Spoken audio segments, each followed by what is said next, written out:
H. The sun beat down on the primary colors of the bounce house.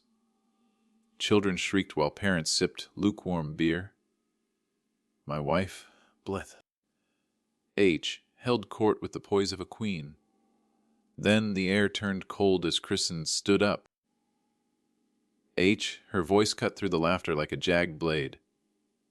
At my son's 5th birthday. H. My sister-in-law exposed that I am raising another man's child, so I filed for divorce, disestablished paternity. H. And watched my wife's perfect life fall apart. The silence that followed was absolute. Blythe did not scream or cry. She smoothed her silk dress with hands that did not tremble. Her father stepped forward, a cardiologist used to commanding rooms. H. He placed a heavy hand on my shoulder, trying to guide me away from the truth. I felt the heat of his palm through my shirt. H. It was a familiar, suffocating weight. I looked at Callum, who was still smiling at a blue balloon. My hands began to shake as I realized his eyes were not mine. I found Kristen sitting in her car by the curb. The engine was idling. H.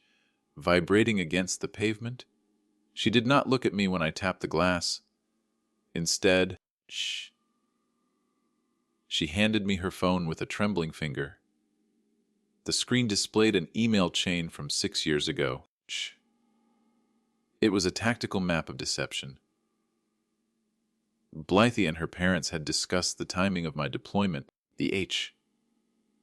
They chose to keep the secret to protect their social standing. My life was their investment. The next morning was quiet and clinical. H. I sat in a sterile lab waiting for the technician. The air smelled of rubbing alcohol and white floors. I did not call Blythe. H. I did not text back her frantic father. I simply watched the needle slide into my vein. H. The blood looked darker than usual under the fluorescent lights. I was a master sergeant who had survived combat zones. Yet, H. This tiny vial of red liquid felt far more dangerous than any live ammunition. The DNA results arrived as an encrypted file on Friday. I opened it while sitting in my truck at the base. 0% probability. The numbers were small, black, and final. Shh. I did not feel the rage I expected. Instead, a cold, predatory focus settled into my chest. H. I called my lawyer and gave the order to move. Half the savings were shifted before the bank closed. I was no longer a husband. H. I was a soldier engaged in a cleanup operation. I stood on the porch as the process server arrived. H. Blythe was wearing her favorite pearls when she took the envelope. She looked up at me, her face a mask of practiced confusion. I did not speak. I watched her eyes scan the documents until they landed on the disestablishment of paternity. The mask finally cracked, revealing the hollow panic underneath. Her father's Mercedes pulled into the driveway, but he was too late. H. I locked the door and turned out the lights. The silence behind the locked door was heavy with the smell of old cedar and floor wax. H. Outside, the headlights of the Mercedes cut through the twilight, casting long, skeletal shadows across the foyer. H. I watched through the sidelight as Blythe's father stepped onto the porch. He didn't knock. H. He hammered his fist against the wood until the glass rattled in the frame. I didn't move an inch. The H. I just gripped the legal folder and waited for the noise to stop. Her father finally retreated to the driveway. H. His silhouette slumped against the luxury car. Blythe was sitting on the curb, the white envelope clutched to her chest like a shield. H. She looked smaller than she had at the party. The entitlement had drained out of her, replaced by a raw, jagged fear. I realized then that she wasn't mourning our marriage. She was mourning the loss of the safety net I provided. My utility to her had finally expired. I walked to the kitchen and sat at the table we bought in Connecticut. The wood was polished and cold under my palms. I opened the folder to the second set of documents Kristen had forwarded. They were medical records from a clinic near her parents' summer home. The dates aligned perfectly with my first deployment to the desert. The paperwork showed a prenatal visit listed under a different name. They had planned this deception before Callum even took his first breath. The phone buzzed on the granite counter. Vibrating with a frantic energy. It was a text from my brother back in Indianapolis. He had heard the news through the family grapevine. He asked if I was okay, but I couldn't find the words to answer. My chest felt like it was filled with gray ash. I looked at the digital clock on the oven as it blinked. Time was moving forward, but I was stuck in a ruined past. By midnight, the driveway was empty, and the streetlights were flickering. I went up to Callum's room to gather his favorite blanket and a few toys. The air in there smelled like laundry detergent and plastic blocks. I reached for the dinosaur he slept with every night. My hand stopped an inch from the fabric. I wasn't his father, and this wasn't my home anymore. Every object in this house was now a piece of evidence in a fraud. I packed a single duffel bag with my uniforms and basic gear. The weight of the Kevlar vest felt grounded and honest compared to the lies downstairs. I checked my bank app one last time. The transfer was complete. Blythe would wake up to a frozen joint account and a legal reality she couldn't charm away. I walked down the stairs, making sure not to touch the walls. I didn't want to leave a single fingerprint behind. I stepped out onto the porch and locked the door for the final time. The night air was sharp and smelled of incoming rain. I saw a dark sedan parked 3 houses down, its lights off. Kristen was waiting for me just as she promised. She started the engine when she saw me approaching the curb. As I climbed into the passenger seat, she handed me a flash drive. There was more evidence, she whispered. The conspiracy went deeper. The car interior smelled of stale coffee and Kristen's cheap perfume. Rain began to smear the windshield as she pulled away from the curb. I gripped the flash drive tight enough to dent my palm. My objective was simple: reach the base and secure this data on a government server. Blythe's family had deep roots in the local courts. I needed a vault they couldn't touch. Every red light felt like a trap set by her father's influence. Kristen gripped the steering wheel, her knuckles white against the dark leather. She told me her father had already called her twice. He wasn't just angry, he was making threats about her inheritance. The pressure was mounting from every side of that wealthy family. They were a tactical unit protecting their brand. I looked at the dark houses passing by. I realized I was an outsider in a war I didn't know I was fighting. The enemy wore pearls. Suddenly, blue lights flashed in the rearview mirror, strobing against the wet asphalt. My heart hammered against my ribs like a trapped bird. Kristen pulled over slowly, her hands shaking as she reached for her license. A local officer approached the window with a flashlight. He didn't ask for her registration first. He asked if Jessie was in the car. It wasn't a random stop. Blythe's father had pulled a string at the station to slow me down. The officer leaned in, the smell of rain clinging to his wool coat. He told me there was a report of a domestic disturbance at my address. I stayed silent, maintaining my military bearing despite the rising heat in my neck. I showed him my military ID and the court order. His eyes lingered on the document before he looked back at me. He wasn't looking for a fight tonight. He was just doing a favor for a powerful man. Then the officer's radio crackled with a new update from dispatch. A second report had been filed against me for child endangerment. My blood ran cold as I processed the words. Blythe was weaponizing Callum to regain control of the narrative. The power balance shifted instantly. My legal folder wasn't enough to stop a kidnapping allegation. I needed to move fast before the local police were forced to take me in. The officer stepped back and sighed. I'd told Kristen to drive straight to the military police gate at Fort Campbell.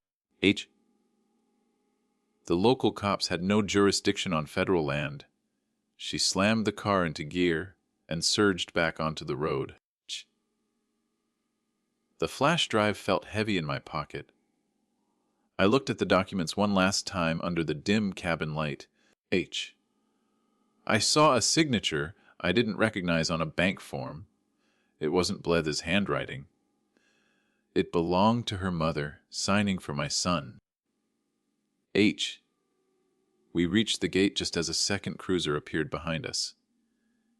The armed guard stepped out of the booth, his rifle slung low. I felt a surge of relief as I saw the digital camouflage.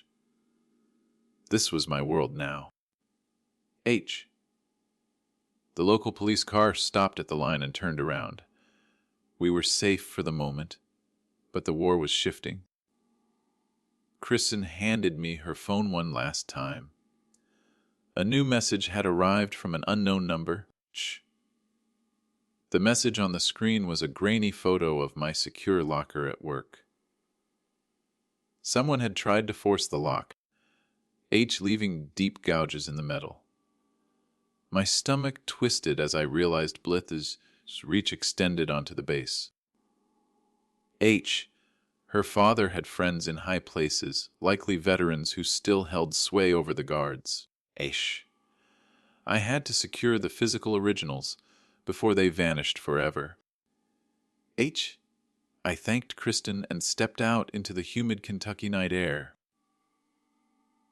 The walk to the barracks felt miles long under the flickering perimeter lights. My boots crunched on the gravel. A rhythmic sound that usually calmed my nerves. Tonight, it sounded like a countdown.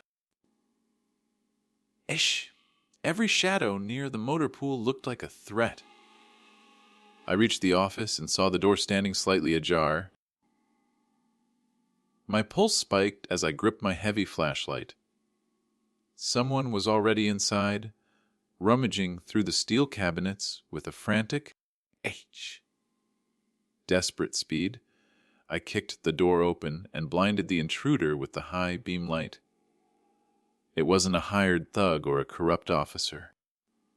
It was Blythe's mother, Carol, her face pale and streaked with sweat. She dropped a stack of my service records onto the floor. She looked older, her polished exterior replaced by a wild, feral desperation. She wasn't here to hide the affair. She was looking for the life insurance policy I had signed years ago. You don't understand how this works. Jessie, she hissed, shielding her eyes. We gave you everything. You were just a stray we took in. Her voice was a jagged glass edge. Shh. She believed her money bought my silence and my future. I realized the family saw me as an asset they could liquidate. H. They didn't just want Callum, they wanted the military benefits attached to my name. I stepped forward, and she finally flinched. The H. I grabbed the records from her shaking hands and saw a yellow sticky note. It was a list of account numbers I had never seen before. H. My name was listed as a co-signer on a high-interest loan in Connecticut. They hadn't just lied about the boy. H. They had been using my military credit score to fund their failing lifestyle for years. The old money was a lie. H. The cardiologist was broke, and I was their secret, unwitting bank. Leave now, Carol, or you leave in handcuffs, I said, my voice like frozen iron. She scrambled toward the door, her expensive heels clicking on the linoleum. I didn't watch her go. I turned to my locker and saw the hidden compartment was still intact. H. I pulled out the original birth certificate and the secret journal I had kept. But as I flipped to the back page, H, I noticed a fresh smudge of blue ink. Someone had added a new name to the emergency contact list while I was away. It wasn't Justin, H, the biological father, or anyone from Blythe's inner circle. The name belonged to my own father, H, the man who had abandoned me decades ago. He had surfaced after years of silence to help them finish me off, H. The conspiracy wasn't just local. It had gone back to the very beginning. My phone buzzed again. It was a call from him. Ish. I stared at the caller ID until the screen went black. My father's name felt like a physical weight in the cold office. H. I had to secure my finances before he and the cardiologist bled me dry. I headed to the base bank. Shh. My boots echoing like gunshots in the empty hall. The pressure was mounting. If they gained access to my military pension, I would be fighting for survival, not just justice. I had to move now. The glass doors of the credit union were locked for the night. I used my emergency access key, the metal cold against my palm. Inside, the quiet was absolute and eerie. H. I sat at a terminal and pulled up the loan Carol had hidden. The debt was staggering. Over $50,000 in my name. Signed with a perfect forgery. My breath hitched as I realized they had been planning my financial ruin for years. H. The betrayal was total. I began the process of freezing every line of credit. My fingers flew across the keys, fueled by a sharp H. Icy rage. Then, a notification popped up on the bottom corner of the screen. H. A large withdrawal was pending from an offshore account I didn't recognize. The recipient was a holding company based in Chicago. I checked the secondary signatures on the transfer. It wasn't my father or Blythe. The name on the digital wire was Kristen. My heart plummeted into my stomach like a lead weight. I thought she was my only ally in this burning wreckage. H. The woman waiting in the car had been stealing from the joint account too. I felt a surge of nausea. H. Everyone was a predator in this story. I looked at the timestamp on the wire. It had been sent exactly 10 minutes ago. H. She was sitting in the parking lot right now, waiting for the money to clear. I walked back to the car with slow, deliberate steps. The rain had turned into a thick, gray fog. Kristen looked up from her phone, a small smile playing on her lips. H. She didn't know I had seen the wire.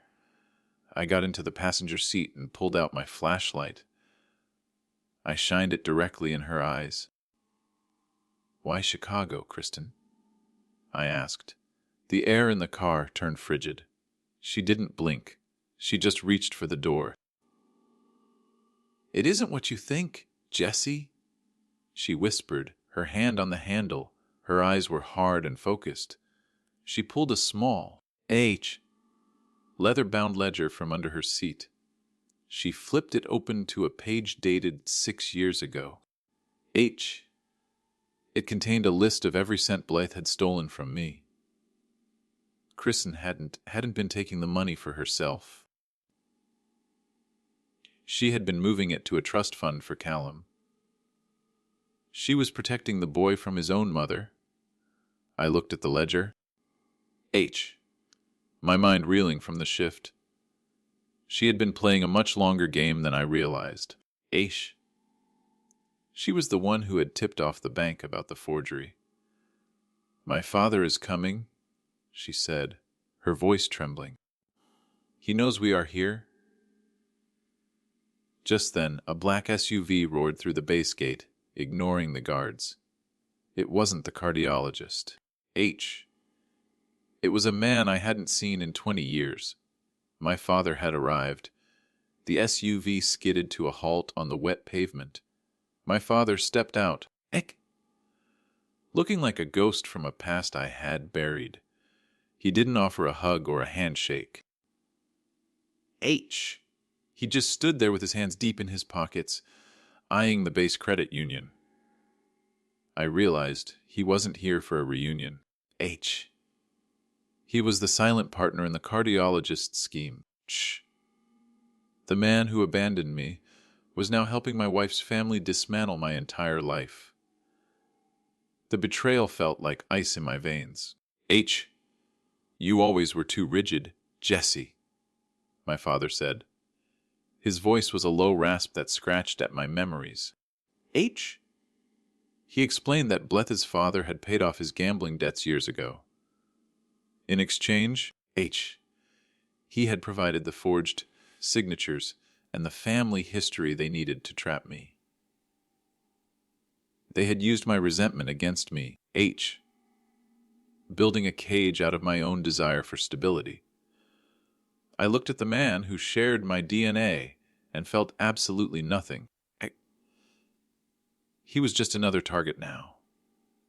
Kristen stepped out of the car, holding the ledger like a weapon. She told him to leave before the military police arrived. My father laughed, a cold sound that died in the humid air. He claimed he had a legal right to be on base as my emergency contact. It was a tactical play to keep me off balance. I reached for my radio, but he held up a folder. It contained a signed affidavit claiming I was mentally unstable. The trap was closing. I took a breath and leaned against the cold metal of the car. I needed to shift the power dynamic before the MPs got here. I remembered the trust fund Kristen mentioned earlier. If the money was in Callum's name, it was protected from the cardiologist's creditors. I looked at my father and smiled. I told him the accounts he was after were already empty.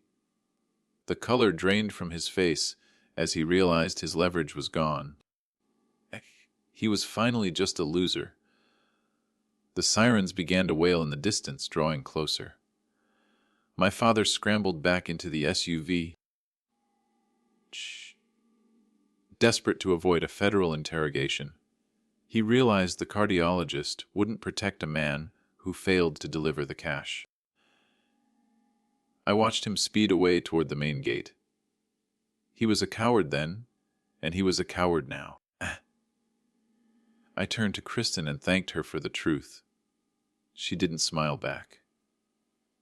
She just looked at the ledger and sighed. The cost was too high. We walked back into the credit union to finish the freeze. The night shift manager was watching the monitors with a confused expression. I ignored him and focused on the pending Chicago wire. If I reversed it, Callum would have nothing. If I let it go, I was technically complicit in a financial crime. It was an impossible choice between justice and the boy. I looked at the digital clock on the wall. I had 60 seconds to decide his entire future. I hit the button to authorize the transfer. I couldn't punish a 5-year-old for the sins of his mother. Kristen let out a long breath she had been holding for years. She told me the money would be safe in an untraceable account. We were both criminals now, tied together by a shared secret. I deleted the logs and shut down the terminal. The office felt colder than before. We walked out of the building as the first MP cruiser arrived. The guards stepped out with their rifles at the ready. I put my hands up, showing my military ID. I explained there had been a trespasser who fled toward the gate. They didn't ask about the bank or the ledger. They were focused on the threat to the base. I watched them coordinate over their radios, their movements sharp and professional. It was the only world I understood. Kristen stood behind me, a silent shadow in the rain. We were safe, but the damage was done. We drove to a small motel just outside the base perimeter. The neon sign buzzed and flickered, casting a sickly green glow. I needed a place to think away from the base and the house. Kristen handed me a small key from her pocket. It belonged to a locker at the local bus station. She told me the original paternity test was inside. Blythe had hidden it years ago. It was the final piece of evidence I needed for the divorce. I sat on the edge of the bed and opened the locker key. It was a cold brass weight in my hand. Tomorrow I would file the papers and end the lie forever. I looked at Kristen, who was staring out the window at the dark road. I asked her why she really helped me. She turned around, her eyes filled with a strange, dark light. She said she didn't do it for me or the boy. She did it to watch them burn. The brass key felt heavy as I stepped into the bus station. The air was thick with the smell of floor wax and exhaust. My objective was simple: retrieve the final proof and bury the cardiologist's legacy. Every shadow near the lockers looked like a threat. I found locker 4, 1, 2, and turned the key.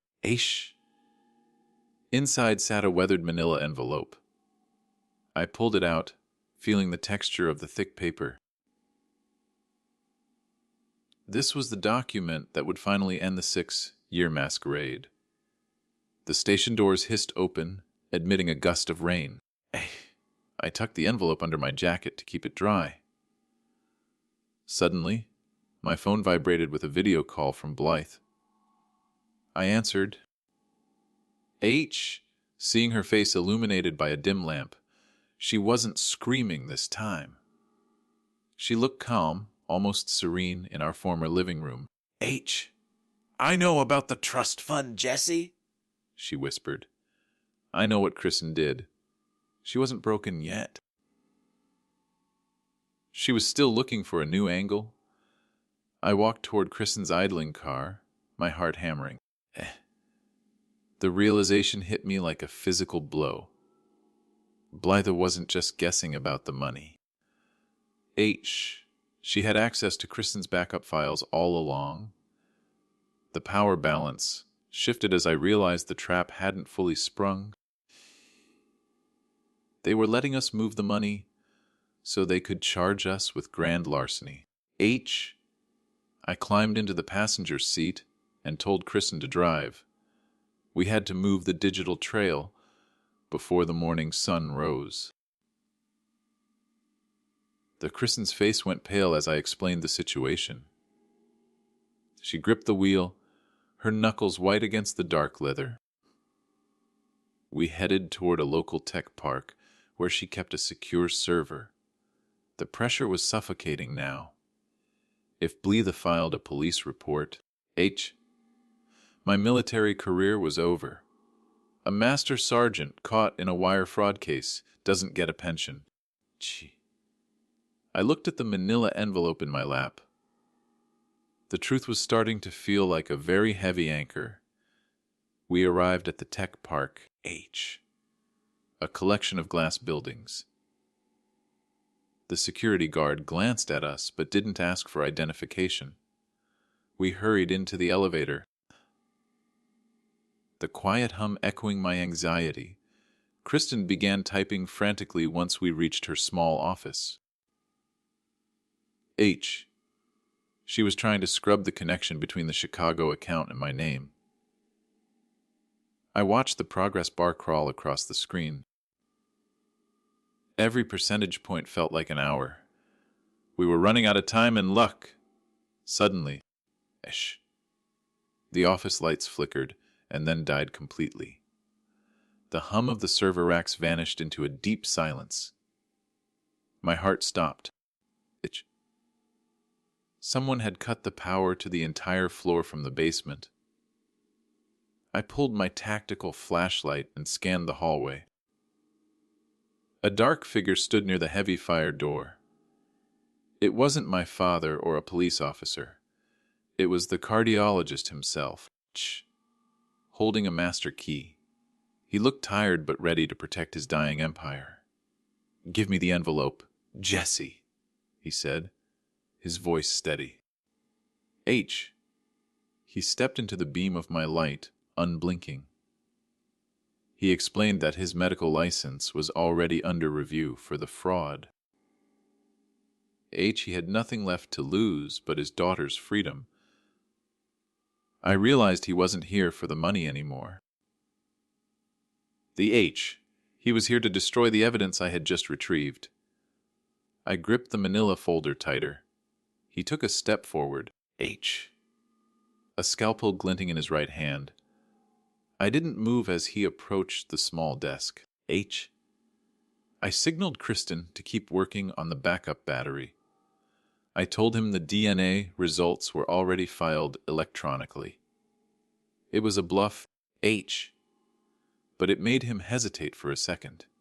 His hand shook slightly as he lowered the blade. "She's my daughter," he rasped, looking at the dark monitors. I told him he should have raised a better person. He looked at me with a sudden, sharp, chilling pity. The power surged back on, blinding us for a moment. Kristen shouted that the scrub was finally complete. The digital trail was gone, leaving Blythe with no proof of our move. The cardiologist slumped into a chair, his fire finally extinguished.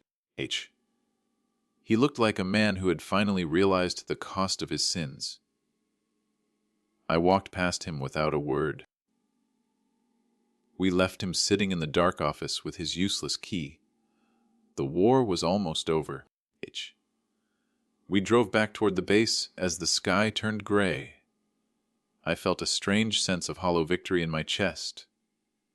I had the evidence. The money was safe, and the enemy was broken. I looked at the manila envelope one last time before we reached the gate. I opened it to verify the signatures on the test. My breath caught as I read the biological father's name. It wasn't Justin at all. The name on the paper belonged to my own brother. The name on the paternity report was a jagged puncture wound. My brother. The only blood I still trusted had participated in my ruin. I stared at the paper until the ink blurred into a dark smudge. The objective changed instantly. I had to confront him before the sun climbed higher. H. I signaled Kristen to turn the car toward Indianapolis. She didn't ask why.